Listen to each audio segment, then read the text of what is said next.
2014 రాజధాని లేని పరిస్థితిలో మనం పాలన ప్రారంభించాం. విభజన వల్ల ఉన్న రాజధాని తెలంగాణకి వెళ్ళినప్పుడు మనం రాజధాని లేకుండా బయట వచ్చాం. అమరలింగేశ్వర స్వామి ఆలయం కొలువైన పుణ్యభూమిగా, శాతవాహనుల రాజధానిగా, బౌద్ధుల ఆత్మహత్య కేంద్రంగా, కృష్ణమ్మ తీరాన విరసిల్లిన అమరావతిని రాజధానిగా ఎంపిక చేసుకున్నాం. అమరావతి కేవలం ఒక నగరం కాదు, 5 కోట్ల ప్రజల సెంటిమెంట్, ప్రజల ఆత్మ గౌరవానికి, ఆత్మవిశ్వాసానికి, ఆశలకు, ఆకాంక్షలకు ప్రతిరూపం. ప్రపంచంలో ఎక్కడా లేని విధంగా 29,000 మంది రైతులు, 34,000 ఎకరాలు భూమి రాజధానికి ల్యాండ్ పోలింగ్ కింద ఇచ్చారంటే ఒక భారతదేశానికే కాదు ప్రపంచానికే ఇది ఒక చరిత్ర.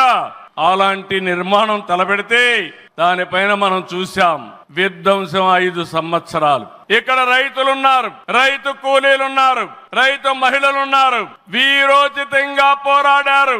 మీ పోరాటం వల్లనే ఈ రోజు అమరావతికి మళ్ళీ పనుల పునఃప్రారంభం అయిందంటే అది మీ అందరి విజయం అని మరొక్కసారి విజ్ఞప్తి చేస్తున్నాను.